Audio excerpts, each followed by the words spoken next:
There's something deeply humbling about a medieval wall. It stands, cracked but proud, while glass towers rise and crumble in the same span of human memory. Beneath the castles and cathedrals we admire today lies a quieter material, one that doesn't glitter, doesn't shine, and yet outlasted entire kingdoms: mud. For centuries, medieval builders shaped the world from the earth beneath their feet. So they mixed it, molded it, and built homes, barns, and even fortresses with it. But it wasn't just mud, it was living architecture. Designed with intelligence, balance, and an understanding of nature that we've all but forgotten.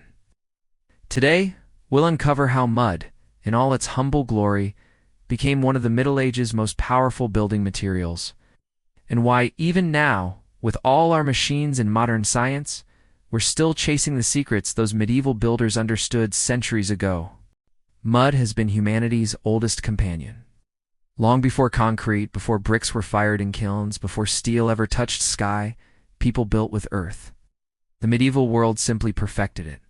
Across Europe, peasants and craftsmen relied on what they called wattle and daub, a structure of woven wooden sticks, packed with layers of mud mixed with straw, animal dung, and even horsehair.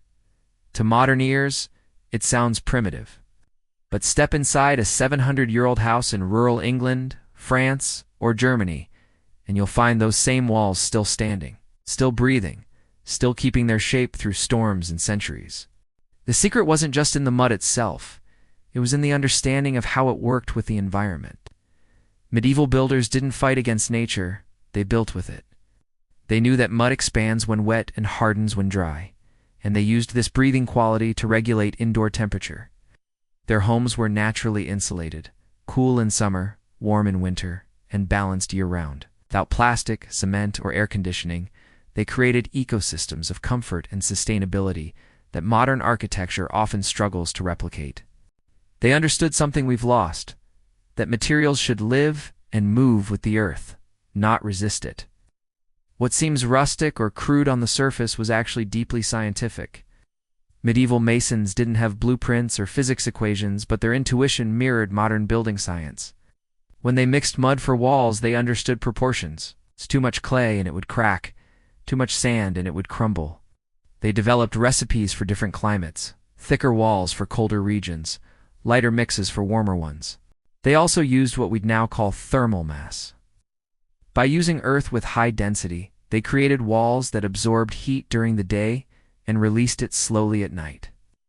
It was a natural climate control system. What's remarkable is that these same principles are being rediscovered in sustainable architecture today.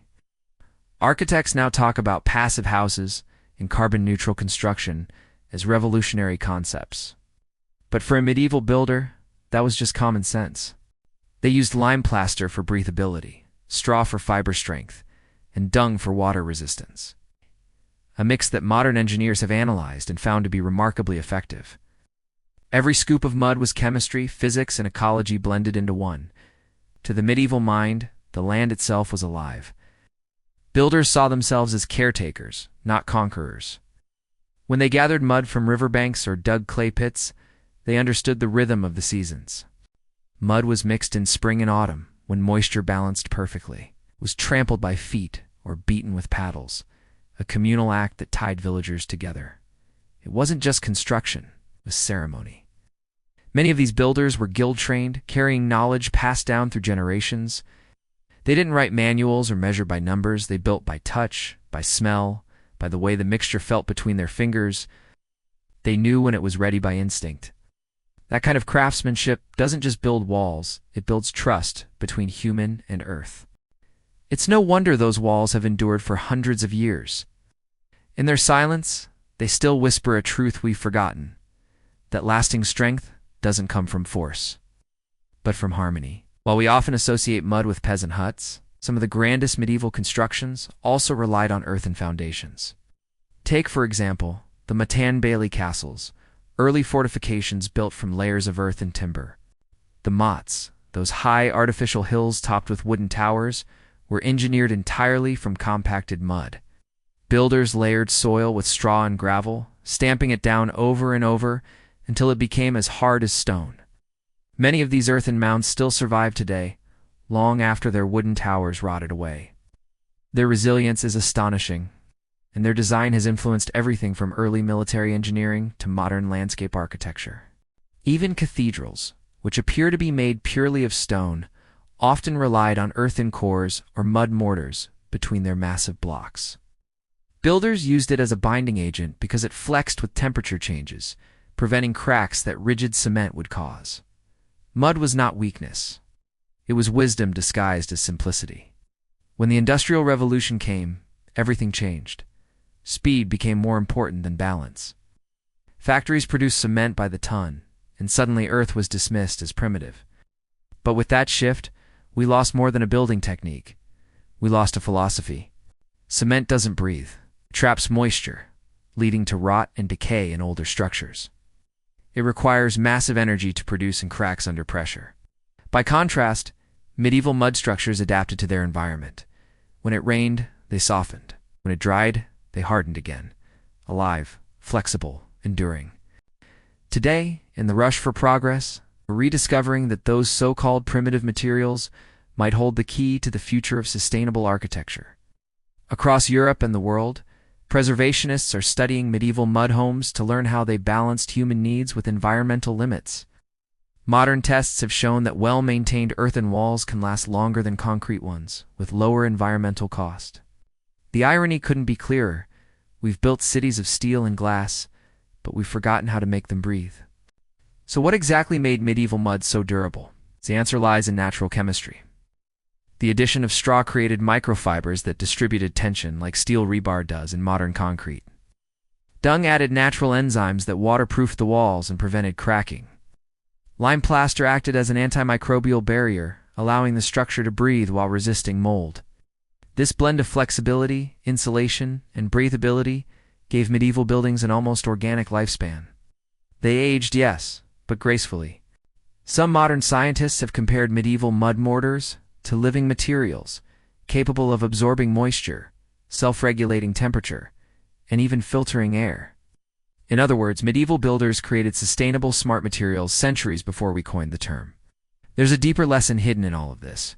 The medieval world didn't separate building from living. A house wasn't a product, it was a relationship. When a peasant built a cottage, the mud came from his own land. The straw came from his field. The dung came from his animals. The structure was literally part of the same ecosystem that sustained him. He understood, in a way modern builders often don't, that materials have memory, that what comes from the earth should return to it without harm. Today, as we face the consequences of industrial pollution, energy waste, and over-engineering, the medieval approach feels less like history and more like prophecy. Maybe the answer isn't in inventing something new, but in remembering what we used to know, that sometimes the simplest materials make the strongest foundations. In recent decades, a quiet revolution has begun. Architects and conservationists are rediscovering earthen construction as a way forward. From the cob homes of Wales to eco-villages in France and sustainable housing in Africa, builders are once again turning to the principles medieval peasants mastered. These modern mud structures are energy efficient, toxin-free, and built from local materials. They cost less, last longer, and blend into their environments. In many cases, their inspiration comes directly from the medieval models that have stood for centuries. Engineers studying ancient wattle and daub walls have found that their resilience lies in their ability to flex, something rigid concrete cannot do. As temperatures shift, the organic materials expand and contract gently, avoiding the fractures that plague modern construction. What was once dismissed as crude is now seen as genius. Look closely at a surviving medieval wall, and you can still see fingerprints pressed into the clay, the marks of the people who built it. Those prints aren't just artifacts, they're voices from the past. They tell us that every home was made by hand, every wall was an act of patience, every structure was a dialogue between human and nature. In an age where buildings are made by machines and demolished within decades, those ancient mud walls remind us of endurance, humility, and connection. They stand as monuments, not just to craftsmanship, but to a worldview where progress didn't mean domination. It meant understanding. When you touch the surface of a medieval earthen wall, you're touching time itself. Layers of labor, faith, and forgotten genius baked into the earth. So what happens when we look down? When we dig our hands into the same mud medieval builders once used? We rediscover something profound. That true strength isn't in resistance, it's in harmony. That beauty doesn't have to be manufactured, it can be grown. And that sometimes the answers to our modern problems are buried not in the future, but in the soil of the past. The medieval builders who shaped their world from mud knew things we've forgotten. Lessons written in earth, tested by time, and still standing today. And maybe, if we learn from them again, the next generation of builders won't just make taller towers, they'll make wiser ones. If you enjoyed this exploration into the hidden wisdom of medieval craftsmanship, subscribe for more.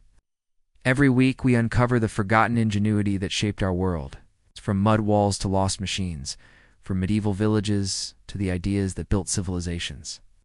Because the past isn't gone, it's still beneath our feet, waiting to be remembered.